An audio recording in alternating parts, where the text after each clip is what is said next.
E aí, galera, tudo bem com vocês? Comigo tá tudo ótimo. Aqui é o professor Flávio Eduardo e vamos dar continuidade aos conteúdos do livro 2.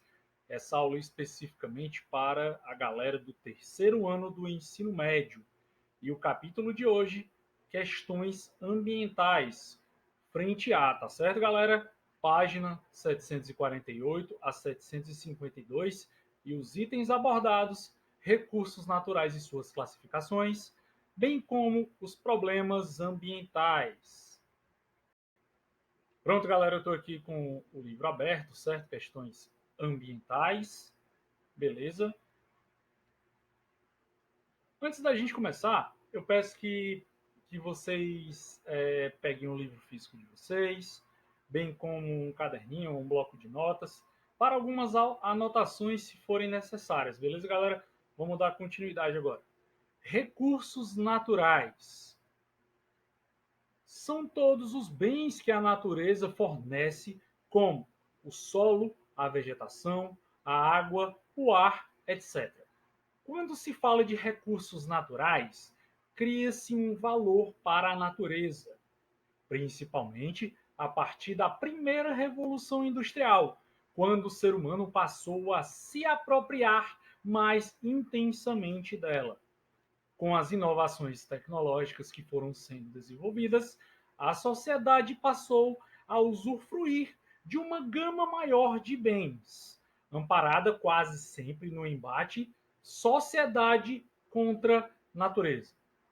Na sociedade atual, o número de recursos utilizados pelo ser humano cresce, mas, apesar disso, os problemas de fome e miséria não se resolveram. Isso significa que as inovações tecnológicas associadas aos recursos naturais não resolveram os problemas de parte da humanidade, pois o que está em jogo é a manutenção das altas taxas de lucros das grandes empresas mundiais. O uso racional dos recursos, assim como uma melhor distribuição deles para a população mundial, são temas que estão na pauta das principais discussões entre as nações. Vamos agora para as classificações dos recursos naturais. Os recursos naturais são classificados quanto ao tempo necessário para sua recomposição na natureza. Nesse sentido, podem ser renováveis e não renováveis. Os recursos renováveis, galera, são os recursos que podem se recompor em um período de tempo condizente com a escala de tempo humana. Por exemplo, basta o ser humano plantar cana-de-açúcar que ele terá sempre à sua disposição o combustível álcool proveniente da cana. Além do etanol, que é o álcool, outros recursos renováveis são energia solar, eólica, que é os ventos, hidráulica, que é a hidrelétrica, marés, entre outros. Recursos não renováveis são os recursos que, após serem utilizados pelo ser humano, não se recompõem em uma escala de tempo condizente com a escala de tempo humana. Podemos citar como exemplo desses recursos o carvão mineral, o petróleo e o ferro. Para esses recursos se formarem, são necessários milhões de anos. Vocês observaram aí essa pequena diferença entre os dois. Atualmente, a grande preocupação da humanidade diz respeito ao fim de combustíveis indispensáveis para a sociedade, como o petróleo, por exemplo, e alguns estudos afirmam que em até meados do século XXI, galera, esse recurso se tornará escasso, o que acarretará uma série de problemas para grande parte dos países do mundo, pois quase tudo que se consome em termos industriais tem como matéria-prima básica o petróleo e seus derivados. Eu aproveito esse momento até para indicar um filme, galera, se vocês não viram, assistam ao filme Mad Max. São 4 filmes que retrata a escassez de combustível no mundo. É bem interessante. Só para ilustrar esse conceito aí de preocupação que a gente está tendo. Alguns produtos como brinquedos eletroeletrônicos, sacolas plásticas terão de ser fabricados a partir de outras matérias-primas caso o petróleo venha a se esgotar. Nesse sentido, A grande discussão que surge atualmente tem como base o uso mais racional dos recursos naturais. A partir de uma série de conferências mundiais, foram desenvolvidas várias teorias de caráter conservacionista. A mais conhecida delas diz respeito ao conceito de desenvolvimento sustentável. Esse conceito afirma que é necessária uma utilização mais racional, ou seja, mais controlada dos recursos naturais, visando ao seu aproveitamento por um período mais prolongado, para que essas gerações futuras também possam usufruir desses recursos. Vamos agora entrar no tema muito recorrente, que são os problemas ambientais. Na medida em que o ser humano se apropria da natureza, gera-se uma série de impactos ao meio ambiente. Com o surgimento da indústria, os impactos aumentaram, pois uma grande apropriação da natureza pelo ser humano em busca de recursos minerais e vegetais acabou acontecendo. Essa situação, que vem ocorrendo há séculos, causa contínuas devastações de florestas e de outros recursos naturais, acarretando sérios riscos para o equilíbrio do nosso planeta e afetando diretamente as nossas vidas.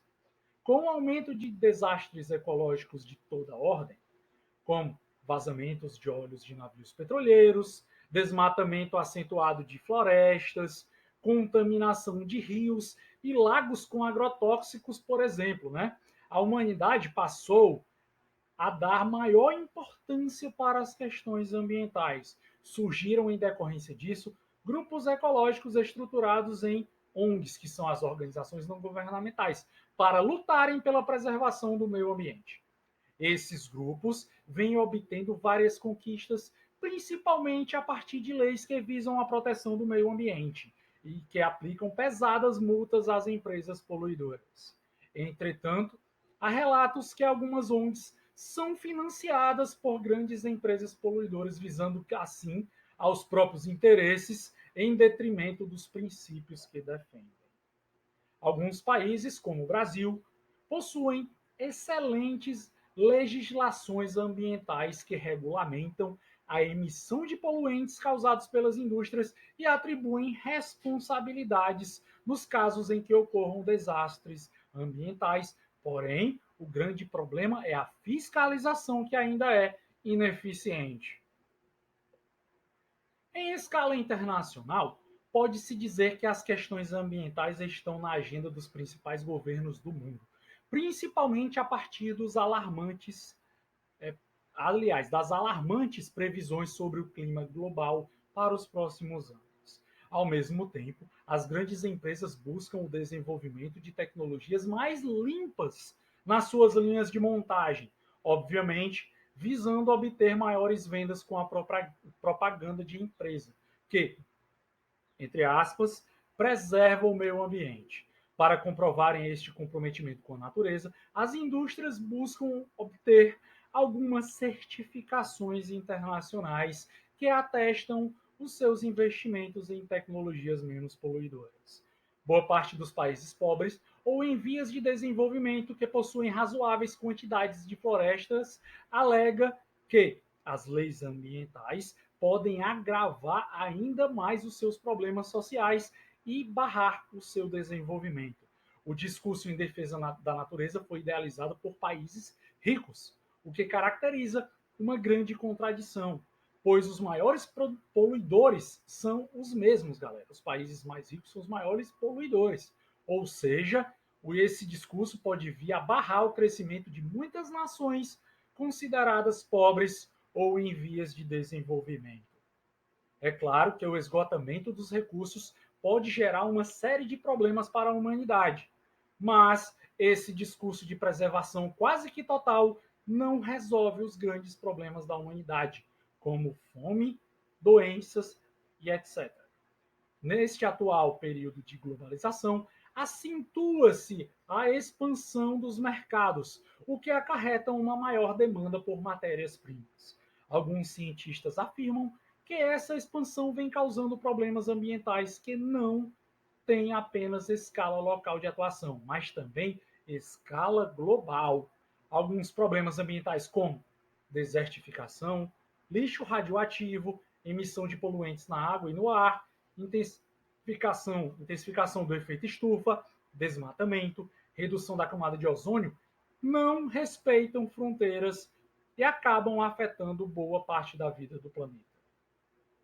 Falando em desertificação do solo, galera, o uso inadequado do solo, geralmente para práticas agrícolas, é causador de degradações, sendo que a desertificação é o último estágio desse processo. O uso agrícola inadequado e a formação de pastagens utilizadas de forma intensiva acabam compactando o solo, o que dificulta a formação de uma nova vegetação.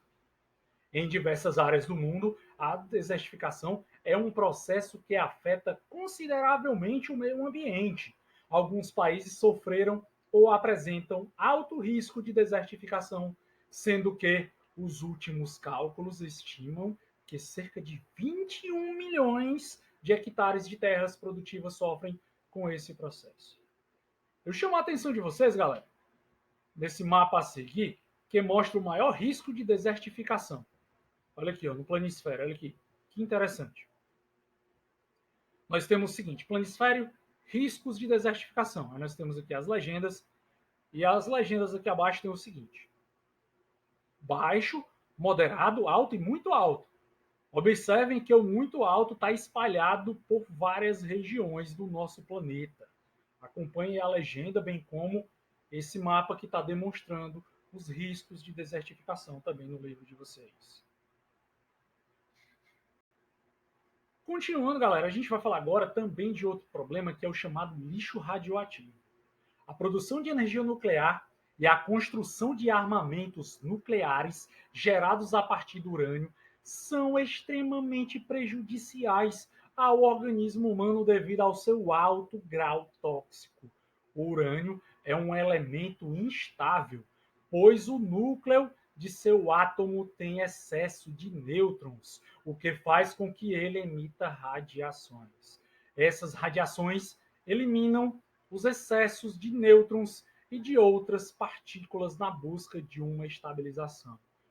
O urânio ele permanece radioativo, ou seja, emitindo radiações até que consiga se estabilizar. As radiações podem penetrar nos organismos vegetais e animais, acarretando alterações nas células, o que causa doenças fatais. Nesse sentido, é um grande problema o armazenamento de lixo radioativo, pois este precisa ser depositado em áreas seguras, o que em alguns casos não vem acontecendo. Geralmente esse tipo de lixo é simplesmente abandonado no fundo dos oceanos. E a única preocupação existente por parte dos países que possuem equipamentos nucleares é que o lixo tem que ser envolvido de protetores de cimento resistentes à corrosão, o que impede o seu vazamento e posterior contaminação nas águas, só que nós sabemos que isso não é o suficiente. Agora nós vamos falar, galera, sobre a emissão de poluentes nos recursos hídricos, ou seja, a emissão de poluentes na água. A água representa a vida na Terra. Porém, a consciência sobre a importância da água parece ainda pequena diante de seu uso irracional. A água é usada de maneira descontrolada e sem nenhum cuidado. Ressalta-se um tema preocupante, que tem tomado espaço em diversas mídias, a disponibilidade dos recursos hídricos no cotidiano.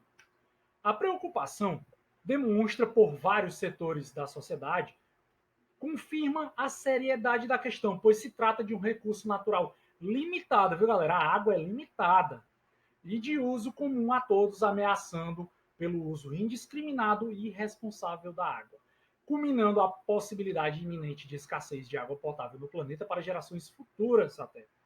O gráfico a seguir demonstra que, apesar do nosso planeta ter grande quantidade de água, apenas uma pequena parte está disponível para o consumo. Observem aí, ó. Nós temos aqui a contaminação da água no planeta. Nós temos a água doce congelada 2% e 1% de água doce acessível. E 97% que é essa porção maior de água salgada. No mundo, a disponibilidade de água potável é bastante restrita, pois aproximadamente 97% da água total do planeta encontra-se nos oceanos e mares. 2% estão presentes nas geleiras e calotas polares e apenas 1% está disponível para utilização para o nosso consumo. Cabe ressaltar que, embora tenhamos 1% das águas em condições de utilização, esse percentual acaba sendo menor na realidade, uma vez que boa parte está inacessível por encontrar-se em depósitos de águas subterrâneas, os chamados aquíferos, e outra parte encontra-se poluída devido ao uso indiscriminado, inconsciente e irresponsável da ação antrópica. A ONU divulgou que, de forma ampla, um estudo apontando uma trágica previsão. Até o ano de 2050, aproximadamente 45% da população do planeta não terá acesso à água potável, gerando uma crise sem precedentes para os envolvidos.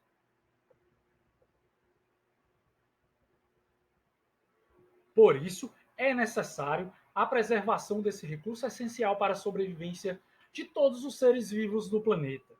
Para evitar a poluição dos recursos hídricos, orgânica e química, aponta-se algumas medidas para minimizar tais problemas, como instalação de estações de tratamento de esgoto, educação ambiental junto à população com o objetivo de conscientizar da importância da água, a utilização de produtos químicos na agricultura menos agressivos ao ambiente e a criação de leis para regulamentar o descarte correto de efluentes, bem como a fiscalização e punição de empreendimentos poluidores, entre outros.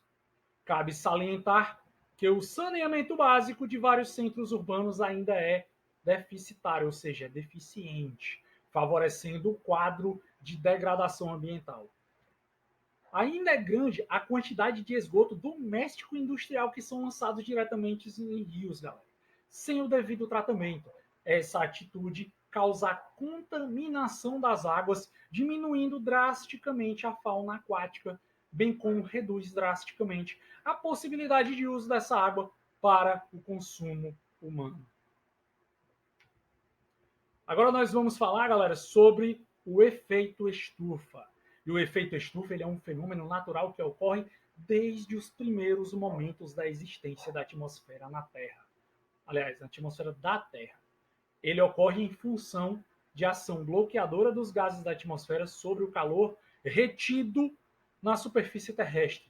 Esse fenômeno possibilita a manutenção da temperatura do planeta em níveis aceitáveis para a manutenção da vida, ou seja, serve basicamente como um filtro, tá certo? No entanto, a ação humana nos últimos séculos tem acentuado os efeitos desse fenômeno, por meio da intensiva utilização de combustíveis fósseis e queima de florestas, a quantidade de gases poluidores, sobretudo do gás carbônico lançado na atmosfera, vem aumentando consideravelmente. A ação do gás carbônico impede que a radiação solar, depois de ser refletida pela Terra, chegue até o espaço, ou seja, ocorre um bloqueio de calor que contribui para um aumento da temperatura média do planeta. Aí eu chamo a atenção para a gente observar esse fenômeno na ilustração a seguir. Tá aqui, galera, ó. Essa ilustração aqui que vocês podem acompanhar no livro de vocês. Ó. Nós temos o Sol, aqui nós temos os gases de efeito estufa e a Terra. Aí tem aqui, ó, efeito estufa. Os gases do efeito estufa, principalmente o CO2, permitem que a luz do Sol passe por eles. Está aqui, ó, luz do Sol passando, certo? Aí nós temos aqui, ó, parte da energia solar refletida pelas nuvens e pela superfície terrestre. Esses mesmos gases podem reter grande parte do calor gerado pela luz do Sol. Este calor é refletido de volta, ou seja, ele é mandado de volta para a superfície pelas moléculas dos gases de efeito estufa, gerando mais calor. Uma das consequências diretas, galera, do efeito estufa diz respeito ao clima do planeta. Um dos indícios de que a situação já começa a ser preocupante é que nos últimos 200 anos houve um aumento na ordem de 0,5 graus da temperatura da Terra.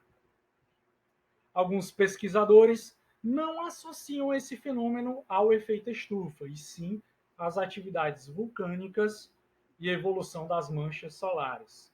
Uma das consequências possíveis desse aumento de temperatura é o derretimento das calotas polares e posterior elevação do nível dos oceanos, ou seja, o gelo está derretendo e o nível dos oceanos está aumentando.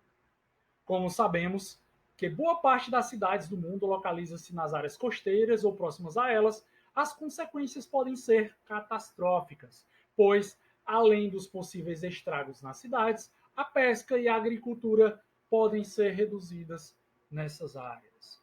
Nos possíveis impactos causados pelas mudanças climáticas, não está computada a capacidade regenerativa da vegetação e das espécies, ou seja, pode ocorrer uma adaptação delas em relação às mudanças do clima. As mudanças climáticas globais estão no centro das principais discussões internacionais da atualidade, sendo que existe uma tentativa de acordo para a diminuição do índice de gases emitidos para a atmosfera.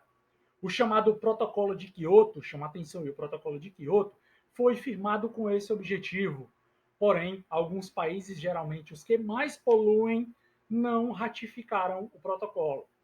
O caso mais problemático nessa questão são os Estados Unidos, que alegam um possível desaquecimento da sua indústria.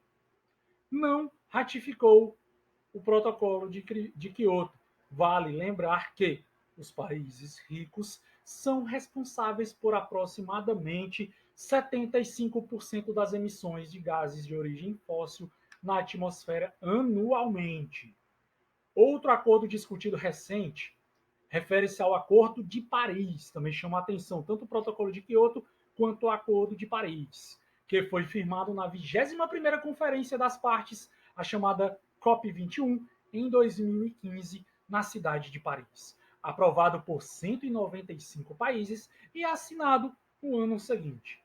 O objetivo principal desse acordo é buscar fortalecer uma resposta global frente às mudanças climáticas que ameaçam nosso mundo, buscando uma redução da emissão dos gases que potencializam o efeito estufa. Alegando que o acordo traria prejuízos à economia dos Estados Unidos, o presidente Donald Trump, em meados de 2017, anunciou a saída dos Estados Unidos, provocando preocupação de ambientalistas e da comunidade internacional. Afinal, trata-se de um país altamente industrializado e, por consequência, muito poluidor. Galera, vamos estar falando agora sobre um problema muito recorrente aqui no Brasil, que é o desmatamento. A prática do desmatamento é frequente em boa parte dos países tropicais, como eu acabei de mencionar, né, o Brasil, e onde existe grande quantidade de florestas. O desmatamento visando a prática agrícola e a criação de gado resulta na perda de grandes áreas de floresta. A extração de minerais também é um dos fatores responsáveis pela degradação de áreas de florestas, sendo que alguns países desses projetos, melhor dizendo, são inclusive incentivados pelos governos fiscais. Segundo estimativas, o Brasil, a cada ano, cerca de 25 mil hectares de florestas na Amazônia são derrubados. E se esse índice persistir, em 50 anos teremos uma redução drástica da área da floresta. Uma das formas mais antigas de se realizar o desmatamento é por meio da prática da queimada, que, do ponto de vista da agricultura, acaba encurtando o tempo necessário para o plantio. No entanto, com o passar do tempo, o solo ele torna-se pobre em organismos e, portanto, inviável para a prática agrícola. Outro fator negativo da prática da queimada é o lançamento de enormes quantidades de dióxido de carbono na atmosfera, o que pode contribuir para a intensificação do fenômeno do efeito estufa.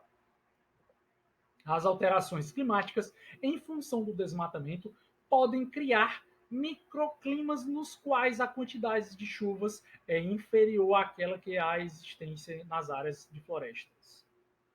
Nesse sentido, o próprio abastecimento de energia e água pode ficar comprometido, pois os índices pluviométricos são alterados com o desmatamento. A destruição das áreas de florestas pode ainda reduzir o patrimônio genético, galera, pois nelas pode estar escondida a cura para um grande número de doenças. Estima-se que, atualmente, cerca de 30% dos medicamentos fabricados em escala industrial têm sua origem em florestas tropicais. A redução do número de espécies de animais também é um fator negativo dessa prática extremamente nociva ao meio ambiente. Como podemos observar nessa imagem aqui, também no livro de vocês, a área de floresta desmatada e queimada aqui na ilha de Madagascar, na África. Continuando, galera, nós temos as chamadas alterações na camada de ozônio. Um dos grandes problemas da atualidade é a redução da camada de ozônio. Por causa dela, a exposição aos raios solares é extremamente nociva ao ser humano em alguns lugares do mundo. O ozônio está presente na estratosfera a mais ou menos 30 quilômetros de distância da superfície da Terra. Já a estratosfera possui cerca de 15 quilômetros de espessura. A ação da radiação eletromagnética é extremamente prejudicial às formas de vida existentes no planeta, pois pode causar uma série de doenças, como a catarata, que é uma doença ocular, e também o câncer de pele. Eu chamo a atenção também de vocês, galera, tenham cuidado que ao sair, não é só tacar um protetor solar, sei lá, fator 50, fator 70, vocês têm que ter cuidado também com o horário de sair de casa, entendeu? Tem que ter um cuidado. A partir de alguns estudos meteorológicos, foram descobertas variações na camada de ozônio em vários pontos da Terra, como Chile, Brasil, Alemanha, Canadá e Suíça. O aumento desses buracos deve-se a uma reação química do ozônio com o clorofluorcarbonos, que é os chamados CFCs, liberados por meio dos aerosóis presentes em refrigeradores e aparelhos de ar-condicionado. Em reuniões internacionais no início da década de 90, grande parte dos países resolveu realizar inovações tecnológicas com o objetivo de eliminar o uso das CFCs na produção industrial.